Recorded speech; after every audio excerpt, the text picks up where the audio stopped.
Hi friends, ഏതോ ജന്മകൽപ്പനയുടെ നാളത്തെ promo റിവ്യൂയിലേക്ക് എല്ലാവർക്കും സ്വാഗതം. അങ്ങനെ ശ്യാം റെഡ് റോസുമായിട്ട് വരുന്നത് കാണുമ്പോൾ അശ്വിൻ ചോദിക്കുന്നുണ്ട്, നീ ശ്രുതിക്ക് റെഡ് റോസ് ഇഷ്ടമായതുകൊണ്ടല്ലേ വാങ്ങിയത് എന്ന് ചോദിക്കുമ്പോൾ അശ്വിൻ്റെ കൈ പിടിച്ചിട്ട് റൂമിലേക്ക് കൂട്ടി കൊണ്ടുപോവാണ് കേട്ടോ. ശ്രുതിക്ക് മാത്രമല്ല എൻ്റെ ഭാര്യ അഞ്ജലിക്കും റെഡ് റോസസ് വളരെ ഇഷ്ടമാണെന്ന് പറയുമ്പോൾ അശ്വിൻ അങ്ങ് പോയി കളയാണ്. തുടർന്ന് ശ്രുതിയാണെങ്കിൽ ബ്രേക്ക്ഫാസ്റ്റ് കഴിക്കുമ്പോൾ അശ്വിൻ പറഞ്ഞത് ഇങ്ങനെ ആലോചിച്ച് നിൽക്കുകയാണ്. എന്നിട്ട് പറയുന്നുണ്ട്, എനിക്കറിയാം അയാൾ എന്നെ ഉദ്ദേശിച്ച് മാത്രമാണ് അങ്ങനെ പറഞ്ഞത്, അല്ലെങ്കിൽ കടം വാങ്ങിയാൽ തിരിച്ചു കൊടുക്കണം എന്നൊക്കെ ഞാൻ കേൾക്കെ പറയേണ്ട കാര്യമൊന്നുമില്ലല്ലോ. ഓ എൻ്റെ ദൈവമേ, ഇനി ആ കാശ് ഞാനെങ്ങനെ തിരിച്ചു കൊടുക്കും എന്ന് ചോദിച്ചു നിൽക്കുന്നുണ്ട്.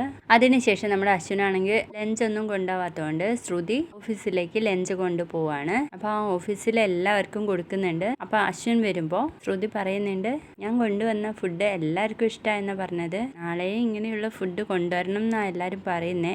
ഏയ് നോ, അതിൻ്റെ ഒന്നും ആവശ്യമില്ല എന്ന് പറയാണ്. അപ്പോൾ ശ്രുതിയുടെ മുഖം അങ്ങ് വാടിപ്പോവാണ്.